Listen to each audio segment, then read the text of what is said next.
साथ मौजूद हैं विकास वैभव सर, बेगूसराय की आन बान शान। सर कैसे हैं सर? स्वागत है आपका हमारे शो में। मुझे बहुत अच्छा लग रहा है। इनफैक्ट आपसे बात हुई थी जी सर।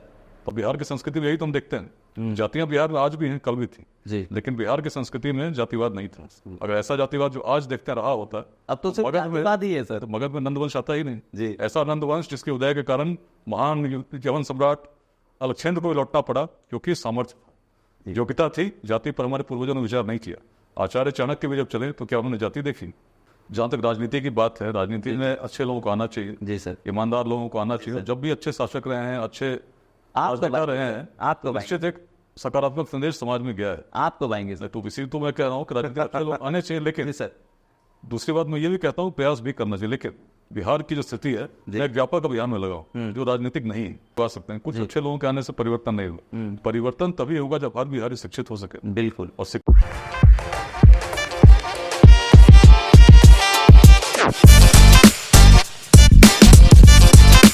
जी नमस्कार, स्वागत है आपका। मैं हूं अविनाश भट्ट। आप देख रहे हैं हमारे पॉडकास्ट का शो। और एज पब्लिक डिमांड पर आज हमारे साथ बहुत मशहूर आदमी हैं, बहुत मशहूर शख्सियत हैं, नेशनल फ्रेम है और इनसे मिलने के लिए बहुत लोग तरसते हैं, इनके साथ फोटो खिंचाना चाहते हैं।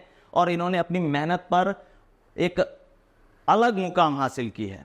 जी हाँ, सीधा मिलवाते हैं हम बिना लाग लपेट के। हमारे साथ मौजूद हैं विकास वैभव सर, बेगूसराय की आन बान शान। सर कैसे हैं सर? स्वागत है आपका हमारे शो में। मुझे बहुत अच्छा लग रहा है। इनफैक्ट आपसे बात हुई थी जी सर।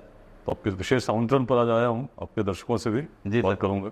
सर दर्शकों के ढेर सारे सवाल हैं। दर्शक कहना चाहते हैं कि सर ने एक बहुत बड़ी मुहिम छेड़ी हुई है पूरे बिहार में। हर एक जिले जा रहे हैं और वहाँ पे लेट्स इंस्पायर बिहार दिखा रहे हैं, लोगों को अपने इतिहास के बारे में बता रहे हैं कि हमारे पास इतना समृद्ध संस्कृति विकसित रही है। सर इन सब चीज़ों को आज के दौर में बताकर क्या मिलेगा? लोग इंस्पायर हो रहे हैं? देखिए, मैं तो वही करता हूँ जो मुझे लगता है कि सही है, इसलिए आज बिहार में जो कर रहा हूँ। जी सर। ऐसा नहीं कि पहली बार कर रहा हूँ। जी। बगहा का एसपी रहा, रोहतास में एसपी रहा, तो विरासत के संदेशों से जब पीढ़ी को मैंने अवगत कराया जी, तो लोग जगे। और जब जगे तो जो समस्याएं बहुत पुरानी थी। जी सर। बगहा में अपराध इतना पुराना था, उसके लोग मिनी चंबल तो अखबार वाले कहते थे। अंग्रेजों ने भी यूनिवर्सिटी ऑफ क्राइम लिखा था। जी सर। अलग अलग पार्टी, जंगल पार्टी के नाम से 10 विरोध चलते थे। जी सर। और लोग मान चुके थे कि अपराध यहाँ समाप्त नहीं हुआ। किडनैपिंग 100-150 प्रति वर्ष होती थी। और किडनैपिंग वो स्टैंडर्ड किडनैपिंग नहीं थी जी, जो केवल रैंसम के लिए आता हो। किडनैपिंग में इंस्टॉलमेंट तक में पेमेंट की सुविधा थी। इंस्टॉलमेंट तक में चिट्ठी लेके आते थे और देते थे, भैया इतना पैसा आपको देना है, इस समय तक देना है, और नहीं दे सके तो आपको इंस्टॉलमेंट में भी आप दे सकते हैं। ठीक है। इतना व्यवस्थित अपराध तब समाप्त हुआ जब लोगों की दृष्टि बदली। पहले तो हम लोगों ने आर्थिक रीढ़ पर हमला किया। गन्ने की खेती होती थी, उस पर हम लोगों ने पुलिस कैंप लगाकर कब्जा किया। 2006-7 में 25 लाख रुपए करीब सरकार के खजाने में जमा हुए। आर्थिक रीढ़ टूटी, अनेक डकैत मुठभेड़ में मारे गए। लेकिन वो परिवर्तन तब आया जब एक एक परिवार से हम जुड़े, क्योंकि दृष्टि वहाँ के लोगों की ये थी कि चंपारण में अपराध आज से नहीं है। कहते थे महर्षि वाल्मीकि के समय, बिल्कुल कि वाल्मीकि आश्रम जो आप देखते हैं तो याद कीजिए महर्षि वाल्मीकि क्या थे। जी। तो इस बात को मैंने कहा, जब तक ये बात लोगों के मन से हटेगी नहीं तब तक ये होगा नहीं। जी सर। एक एक डकैत के परिवार से हम लोग मिलने लगे, हम लोग बात करने लगे और कहने लगे कि रत्नाकर ही रहे होते तो विश्व किस वाल्मीकि को जानता। तो भूमि का संदेश तो परिवर्तन का है। क्या बात। और भगवान बुद्ध भी जब आए तो यहीं से उन्होंने राजसी वस्त्रों का त्याग किया। चंपारण का यही संदेश है। इस संदेश को लेकर आप देखो तो कितना परिवर्तन तब आता है जब आधुनिक काल में हम देखते हैं मोहनदास करमचंद गांधी जी आते हैं और महात्मा बन के निकलते हैं। क्या बात। तो संदेश परिवर्तन का भूमि देती रही है। आज भी यदि उसको हम स्थापित करें, सिंचित करें, और जब इस मन की बात से हम लोगों को अप्रोच किया तो 1, 2, 3 करते करते 26 गिरोहों ने सरेंडर कर दिया। और बिल्कुल बहुत ज्यादा संख्या में उस वक्त लोगों ने खुद को सरेंडर किया था। और जो संख्या 100-150 प्रतिवर्ष हुआ करती, संख्या शून्य पर आ गई। और शून्य पर आज भी स्थापित है। वाल्मीकि नगर में उस समय फॉरेस्ट के लोग भी नहीं जाया करते थे जी, किडनैपिंग का डर था। अच्छा। लेकिन आज टूरिस्ट बड़ी मात्रा में। आप लेट्स इंस्पायर बिहार चला रहे हैं, वहीं दूसरी तरफ एक और जन सुराज कोई चल रहा है। प्रशांत किशोर और जन सुराज को लेकर क्या सोचते हैं सर? बहुत लोगों का कमेंट है। लेकिन पहली बात तो मैंने फिर वही कहा ना, व्यक्ति विशेष पर नहीं है, मेरा स्वभाव नहीं। उनकी भी आइडियोलॉजी सर यही है कि वो भी विकास की मुख्य धारा से बिहार को जोड़ना चाहते हैं। बहुत आपके ही लॉबी के सर ढेर सारे आईपीएस अभी रिजाइन कर रहे हैं। नहीं, किसकी क्या आइडियोलॉजी है जी, सबकी अपनी अपनी विचारधारा होती है। नहीं तो मैं कहीं कोई आपत्ति न मुझे है जी, न होना चाहिए जी। और व्यक्ति को प्रयास करना चाहिए कि बिहार में परिवर्तन हो, जिस तरीके से उनको उचित लगता हो करना चाहिए। मैं अपनी बात कह सकता हूँ और जो मेरी विचारधारा है, जो मेरा प्रयास है, उसके बारे में बता सकता हूँ। तो मेरा विचार कोई मेरा अपना नहीं है, इसको अपना विचार नहीं मानते। जो मैं कर रहा हूँ बिहार की दृष्टि रही है। बिहार उस प्राचीन काल में जो अग्रणी था, तो हमारे उस समय ना ऐसे रोड थे, न संसाधन थे, न टेक्नोलॉजी थी, लेकिन यदि हम अग्रणी थे तो उसका एक ही कारण था, हमारी सोच अलग थी। बिल्कुल। और उस समय की सोच की यदि बात करें तो उसका आधार जब मैं देखता हूँ तो मुझे मिलता है कि हमारी जो भूमि है वेदांत की भूमि है जी। वेदों का जहाँ अंत हो जाए उस भूमि को वेदांत की भूमि कहा गया। उसमें सोच जो मुख्य रूप से थी क्या थी, जिसको अक्सर कहता हूँ ईशावास्य उपनिषद में जो मंत्र है, ओम पूर्णमदः पूर्णमिदं पूर्णात् पूर्णमुदच्यते पूर्णस्य पूर्णमादाय पूर्णमेवावशिष्यते। जो पूर्ण था पूर्ण ही रहता है, पुनः पूर्ण में विलीन हो जाता है। ऋषि का भाव यह था कि जो ईश्वर सर्वशक्तिमान है, उनका एक अंश यदि हर व्यक्ति में विद्यमान है, अंश अपनी पूर्णता को लिए स्थापित रहता है और उसी सक्षमता के साथ विद्यमान है। इसीलिए जो 4 महावाक्य है वो बिहार की देन है।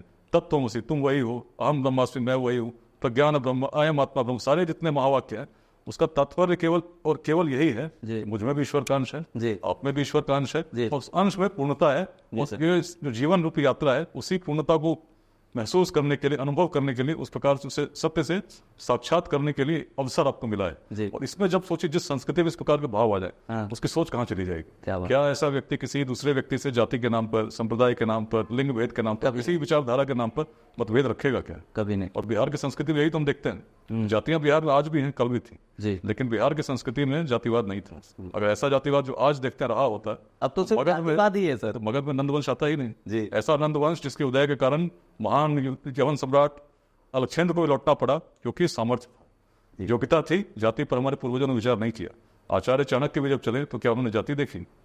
चंद्रगुप्त की केवल योग्यता देखी। तो ऐसी संस्कृति जहाँ थी हम आगे बढ़ रहे थे, हम विश्व को शून्य दे रहे थे। नालंदा और विक्रमशिला तब दिए थे जब ऑक्सफोर्ड और कैम्ब्रिज की कल्पना नहीं थी, लेकिन आज 10 लोग को बिठा दीजिए तो पहली बात उनके मन में आती है व्यक्ति किस जाति का है। मन से मन को भेद, व्यक्ति को व्यक्ति से तोड़ने की विचारधारा कुछ लोग पोषित करते हैं, और पोषित करते हैं अपने स्वार्थों के लिए। बिहार को यदि आगे बढ़ाना है तो सबसे बड़ी आवश्यकता है कि अपने युवाओं को अपने ही दृष्टि से जोड़ें, जो हमारे पूर्वजों की दृष्टि थी। और वेदांत का जो संदेश है कि किसी व्यक्ति में भेद नहीं, और अपनी सृजनशीलता, अपनी क्षमता से हम तब जब ऐसा कर सकते थे जब संसाधन नहीं थे, आज तुम क्या नहीं कर सकते। लेकिन इस बात को यदि हम बोलेंगे नहीं, हम लड़ते रहेंगे कि हमारी पार्टी के कितने लोगों को टिकट मिला। जहाँ तक राजनीति की बात है, राजनीति में अच्छे लोगों को आना चाहिए, सर, ईमानदार लोगों को आना चाहिए। जब भी अच्छे शासक रहे हैं, अच्छे राजनेता रहे हैं, आपको निश्चित एक सकारात्मक संदेश समाज में गया है। आपको पाएंगे सर। तो इसी तो मैं कह रहा हूँ कि राजनीति अच्छे लोग आने चाहिए, लेकिन सर दूसरी बात मैं ये भी कहता हूँ प्रयास भी करना चाहिए। लेकिन बिहार की जो स्थिति है, मैं एक व्यापक अभियान में लगाऊं जो राजनीतिक नहीं है। अच्छा, राजनीतिक अभियान जो होते हैं उनका आज आप यदि आज देखें लक्ष्य क्या है, जो राजनीति में है, जो आना चाहते हैं, उनकी दृष्टि देखें क्या है, तो केवल एक बात आपको दिखेगी, चुनाव जीतना ही उनका लक्ष्य है। अगला चुनाव कैसे जीतते हैं उसी के लिए उनकी पूरी नीति निर्धारित होती है। उसका आधार होता है कि समाज में भेद क्या है। समाज में लोग बटे हुए हैं जाति के नाम पर, संप्रदाय के नाम पर, अलग अलग वादों के नाम, उसमें उस संघर्ष को और कैसे उत्पन्न करें ताकि लोग उनके प्रति समर्पित हो जाएं। सर आपको नहीं लगता है सर कि जब तक हमारे समाज की शिक्षा व्यवस्था सही होगी नहीं, जब तक एजुकेशनल लेवल पे हम लोग अपग्रेड होंगे नहीं, तब तक इन बातों का कोई आधार नहीं। जो बात कह रहे हैं नहीं, तो राजनीति का जो प्रयास हो रही है, राजनीतिक प्रयास, चुनाव जीत सकते हैं, अच्छे लोग आ सकते हैं, कुछ अच्छे लोगों के आने से परिवर्तन नहीं होगा। परिवर्तन तभी होगा जब हर बिहारी शिक्षित हो सके। बिल्कुल। और शिक्षा केवल डिग्री के लिए नहीं, स्किल्स उसमें ऐसे दे सकें ताकि अपने स्वरोजगार का भी सृजन कर सके। और प्राचीन काल से तुम यही करते आए। हमारे यहाँ चंपा स्थापित थी, जिसको ऐसी उद्यमिता थी, पूरे विश्व से लोग व्यापार करने आते थे। जी। पाटलिपुत्र की यदि बात करें तो कौटिल्य के अर्थशास्त्र को पढ़िए, कितने अलग अलग उद्योग थे जिस पर कर लगता था। बताता है कि हमारे पूर्वज कैसे थे। भगवान बुद्ध की जब ग्रंथों को पढ़ते हैं उस समय की, तो पाते हैं जब भगवान बुद्ध जाया करते थे, ऐसे श्रेष्ठी हमारे थे जो सोने के सिक्के बिछाकर जमीन खरीदने का सामर्थ्य रखते थे। क्या बात। ऐसे तुम तब थे, तभी तो सोने की चिड़िया कहे गए। लेकिन उस बिहार में ऐसा आज नहीं कर सकते, ऐसी बात नहीं है, आज भी कर सकते हैं। लेकिन यदि हम स्किल्ड नहीं होंगे, शिक्षित नहीं होंगे, तो निश्चित एक छोटे से रोजगार के लिए जब अर्थव्यवस्था हमारी कमजोर है, बाहर जाना पड़ेगा, बाहर जाना पड़ेगा। कोचिंग के लिए लोग कोटा जाते हैं, जब शिक्षक वहाँ बिहार के हैं, विद्यार्थी अधिकांश बिहार के हैं, तो सोच में परिवर्तन की आवश्यकता है। लेट्स इंस्पायर बिहार अभियान उसी प्राचीन सोच को लेकर एक एक बिहारी व्यक्ति को जगाने का प्रयास कर रही है कि बिहारी शब्द पुनः सम्मान का प्रतीक हो सकता है यदि हम जगह। यदि हम संघर्ष करते रहे तो ये नहीं होगा। लेकिन शिक्षित कैसे हो, अपने आसपास के बिहार को बदलिए। यदि आप शिक्षित हो रहे हैं, अपने बच्चों को शिक्षित कर रहे हैं, लेकिन आसपास में कोई गरीब बच्चा है जो शिक्षित नहीं हो रहा, तो आने वाले समय में और संघर्ष बढ़ेगा।